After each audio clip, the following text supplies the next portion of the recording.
राधे राधे, जय माता की भक्तों।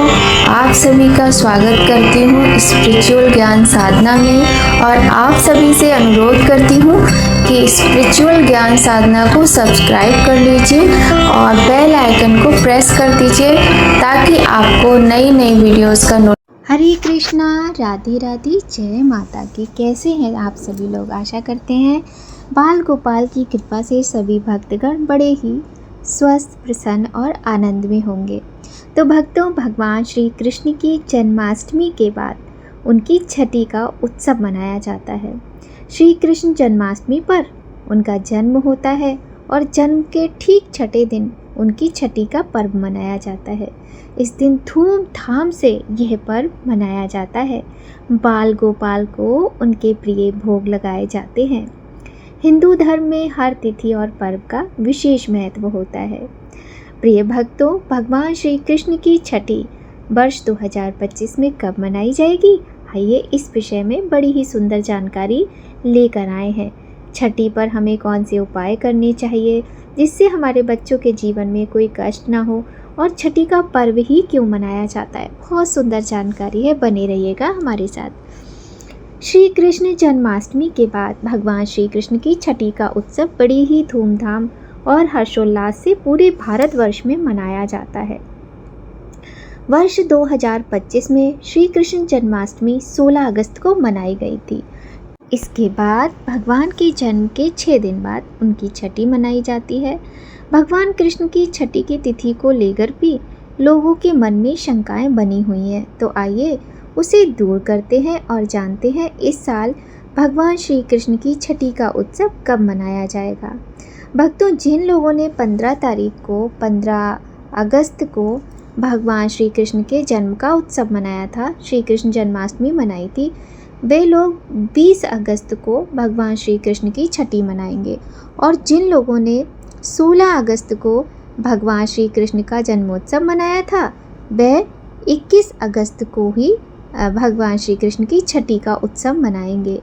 भगवान श्री कृष्ण की छठी के दिन बाल गोपाल को विशेष रूप से स्नान कराया जाता है, उनकी पूजा अर्चना की जाती है।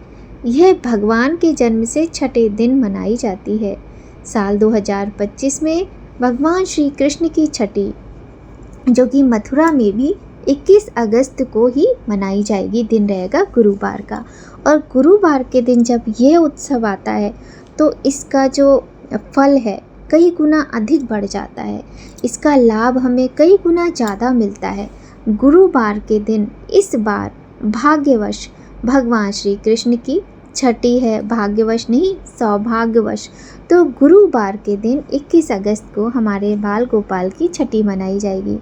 हर साल भाद्रपद माह के कृष्ण पक्ष की अष्टमी तिथि को भगवान का जन्मोत्सव मनाया जाता है और वहीं बाल गोपाल की छठी भाद्रपद माह के कृष्ण पक्ष की चतुर्दशी तिथि को मनाई जाएगी। तो इस दिन आधे दिन त्रयोदशी तिथि है और आधे दिन चतुर्दशी तिथि रहेगी। आइए अब बात कर लेते हैं पूजा के शुभ मुहूर्त की। बाल गोपाल की छठी के दिन पूजा के शुभ मुहूर्त कई सारे हैं। वैसे आप पूरे दिन ही भगवान की छठी मनाइए, लेकिन यहाँ हम आपको एक आवश्यक बात बता दें कि जो छठी का उत्सव है वह उसके विषय में हम सभी जानते हैं, क्योंकि जब हमारे घरों में नन्हा शिशु जन्म लेता है, चाहे पुत्र हो चाहे पुत्री हो, तो उनकी छठी मनाई जाती है। पहले छठी का ही उत्सव होता है, उसके बाद नामकरण का उत्सव मनाया जाता है, जो कि हम लोगों के घरों में भी धूमधाम से मनाया जाता है। और ये तो फिर जगत के पालनहार की छठी है, ये तो हमारे बाल गोपाल श्री कृष्णा की छठी है, जो कि हर घर में मनाई जाती है। तो बड़ी ही सुंदर वेला होती है, अद्भुत सुंदर वेला होती है ये। आप शाम के समय जैसे अपने बच्चे की छठी मनाते हैं, उसी प्रकार से बाल गोपाल की छठी मनाइए। फिर भी यहाँ हम आपको शुभ मुहूर्त बता देते हैं। ब्रह्म मुहूर्त में 4:26 से 5:10, अभिजीत मुहूर्त रहेगा 11:58 से 12:50 तक, और गोधूली मुहूर्त रहेगा शाम को 6:54 से 7:16 तक। सायंकाल का जो संध्या मुहूर्त है वह 6:54 से 8 बजे तक का है, और अमृत काल 5:49 से 7 पर 12:24 का है। निशिता मुहूर्त रहेगा 12:02 से रात्रि 12:46 तक। तो भक्तों, ये तो रहे मुहूर्त। अब हम आपको यहाँ बता दें, मथुरा में भी 21 अगस्त को ही गुरुवार के दिन हमारे बाल गोपाल की छठी का उत्सव मनाया जाएगा। बाल गोपाल की छठी के दिन उनके जो प्रिय भोग होते हैं, जो भगवान श्री कृष्ण के प्रिय भोग हैं, उन्हीं का भोग बनाकर उन्हें लगाया जाता है। इसकी विधि क्या है, आइए अब ये जान लेते हैं। ऐसा कहा जाता है कि इस दिन षष्ठी मैया की पूजा करने से बच्चे को अच्छे जीवन का आशीर्वाद प्राप्त होता है। उसकी जो कहते नहीं अला बला, ये सब दूर हो जाती हैं। इसी प्रकार कान्हा जी की छठी जब हम मनाते हैं तो उनको भी सुबह उठकर स्नान करवाते हैं, अच्छे वस्त्र पहनाते हैं और उनके प्रिय भोग लगाते हैं। और भगवान श्री कृष्ण की छठी मनाने से हमारे घर में जो भी संतान होती है उसके जीवन के सभी कष्ट दूर होते हैं। और कान्हा जी की छठी मनाने की विधि क्या है, तो देखिए, सबसे पहले आप उनके लिए पीले रंग के वस्त्रों का प्रबंध कर लीजिए। अगर रखे हुए हैं और आपकी दोबारा खरीदने की सामर्थ्य नहीं है तो कोई बात नहीं, और किंतु यदि आप खरीद सकते हैं तो एक जोड़ी पीले रंग के वस्त्र अपने कन्हैया के लिए अवश्य ही खरीदिएगा। और छठी के दिन क्या करना है कि सुबह आप उनको स्नान करा दीजिए, चाहे तो आप गोपी चंदन से स्नान करा दीजिए, चाहे तो आप कच्चे दूध से पंचामृत से स्नान करा लीजिए। इसके बाद जैसे सुबह की पूजा आप करते हैं, उनके पोशाक, श्रृंगार, भोग सब कर लीजिए। फिर संध्या के समय छठी मनानी चाहिए। संध्या के समय आप भगवान का जो अभिषेक है वो पंचामृत से करें, यानी उन्हें पंचामृत से स्नान कराएं। इसके बाद उन्हें आप इत्र लगाएं, चंदन लगाएं, नए नए वस्त्र जो कि पीले रंग के होना आवश्यक है। वैसे कोई भी रंग पहना सकते हैं, लेकिन बृहस्पति का दिन है, गुरुवार का दिन है और बड़ा ही शुभ दिन है, बड़ा ही शुभ अवसर है।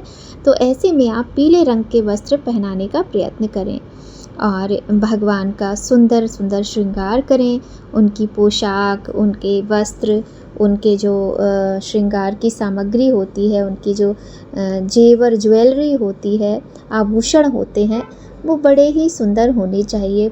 ये पूरा प्रयत्न करें और भगवान को पीले चंदन रोली से तिलक करें, उन्हें झूले में विराजित करें।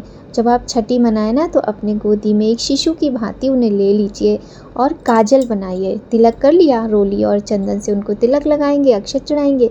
फिर आप एक सरसों के तेल का या फिर घी का दिया जलाइए और उस पर एक चम्मच ले लीजिएगा, उस पर काजल पार लीजिएगा।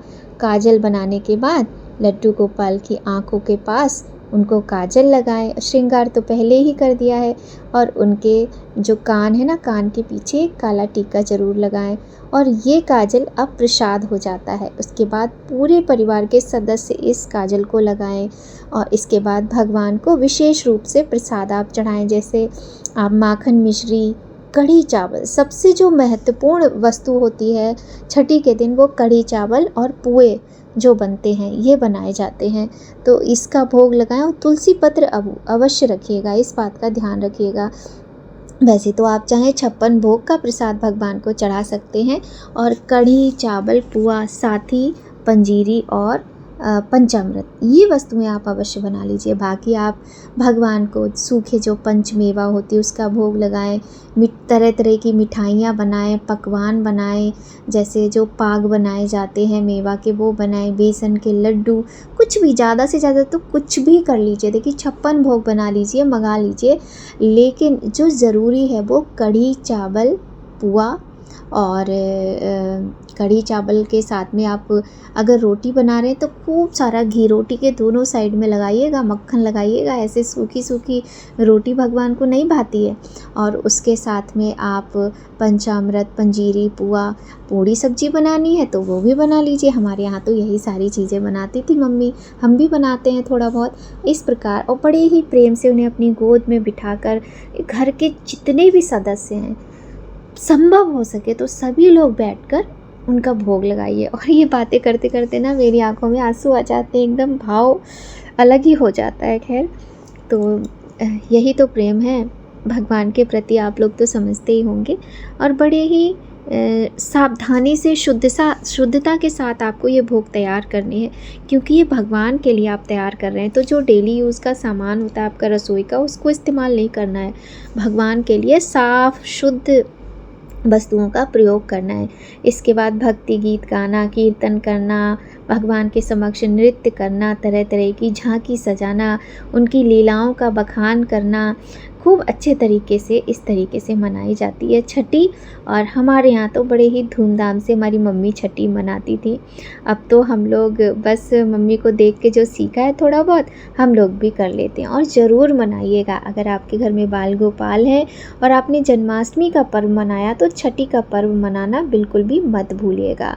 क्योंकि देखिए भक्तों, एक पौराणिक कथा के अनुसार भगवान कृष्ण का जन्म मथुरा के जेल में हुआ था, कारागार में हुआ था, हम सब जानते हैं। इनके पिता वासुदेव उन्हें सबसे छिपाकर यमुना नदी के पार गोकुल ले गए, जहां उन्हें सुरक्षित रूप से नंद और यशोदा की देखभाल में रखा गया था। नवजात कृष्ण को दुष्ट राजा कंस से बचाने के लिए, जिसने उन्हें मारने की कसम खाई थी, बच्चों की दिव्य रक्षक देवी षष्ठी का आशीर्वाद पाने के लिए छठी पूजा मनाई जाती है। और ऐसा भी माना जाता है कि देवी षष्ठी जो है वो नवजात शिशु को स्वास्थ्य, लंबी उम्र और बुरी शक्तियों से सुरक्षा का आशीर्वाद देती हैं। इसीलिए कृष्ण भगवान की छठी आज हर घर में मनाई जाती है, क्योंकि हर घर में उनके आशीर्वाद से बाल गोपाल और प्यारी राधा, मतलब बेटा और बेटियां, पुत्र पुत्रियां होते हैं। और छठी मैया उन सबकी इन बुरी अला बला से, बुरी शक्तियों से सदैव रक्षा करें, ऐसी कामना की जाती है। और बिहारी लोगों में तो आपने देखा ही होगा कि कितने धूमधाम से छठ का पर्व मनाया जाता है। तो ये वही छठी मैया हैं। तो छठी मैया से बस यही कामना करनी है, छठी मैया आप, हे बाल गोपाल, आप हमारे बच्चों की इसी प्रकार से रक्षा करना। छठी मैया बाल गोपाल सदैव रक्षा करना, लंबी आयु देना, उनको सफलता देना, सुख सौभाग्य देना, सदाचार, धर्म और संस्कार के रास्ते पर हमारे बच्चे चले, इस प्रकार से भगवान से कामना करनी होती है। तो यही कारण है जो कि लड्डू गोपाल, बाल गोपाल की छठी मनाई जाती है। और कढ़ी चावल बनाना बिल्कुल मत भूलिएगा। हमारी मम्मी कढ़ी चावल, दही बड़ा, पुआ, खीर, पंचामृत, पंजीरी, पूड़ी, सब्जी, ढेर सारी चीज़ें, और हाँ, जो मेवा के पाग होते हैं, और साथ में जो हरीरा बनाया जाता है ना, जब बच्चा पैदा होता है तो माँ को खिलाने के लिए जो हरीरा बनता है, हमारी मम्मी वो भी बनाया करती थी। और बड़ी याद आती है मम्मी की। ऐसे त्योहारों के टाइम पे क्या याद तो रोज़ ही आती है, लेकिन त्योहारों पर और भी ज़्यादा याद ये गहरी हो जाती है। तो बड़े अच्छे से धूमधाम से मनाइए बाल गोपाल की छठी।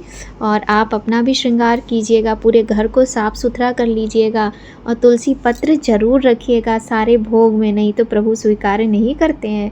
तो आशा करते हैं भक्तों आपको आज की वीडियो अवश्य ही पसंद आएगी। वीडियो पसंद आए तो लाइक ज़रूर कीजिएगा। चैनल पर पहली बार आए हो तो चैनल को सब्सक्राइब कर लीजिए, बेल आइकन प्रेस कर दीजिए, ताकि आपको आने वाली वीडियोस का नोटिफिकेशन सबसे पहले मिले। तो भक्तों, भगवान का आशीर्वाद आप सभी पर सदा बना रहे। और इस दिन आप कढ़ी चावल ज़रूर बनाकर भगवान को भोग लगाइए, क्योंकि ऐसा कहा जाता है कि इस दिन छठी मैया बच्चे को अच्छे जीवन का आशीर्वाद देती हैं और बड़ी प्रसन्न होती हैं जब भारत के हर घर में, हर सनातनी के घर में ये उत्सव मनाया जाता है। तो आप सभी को बाल गोपाल, लड्डू गोपाल की छठी उत्सव की हार्दिक शुभकामनाएं। और ऐसे ही आप सभी पर भगवान का आशीर्वाद बना रहे। आप सब लोग हमारे इन वीडियोस को प्यार देते रहें, आशीर्वाद देते रहें। इसी कामना के साथ भक्तों, जय माता की, राधे राधे, हरे कृष्णा।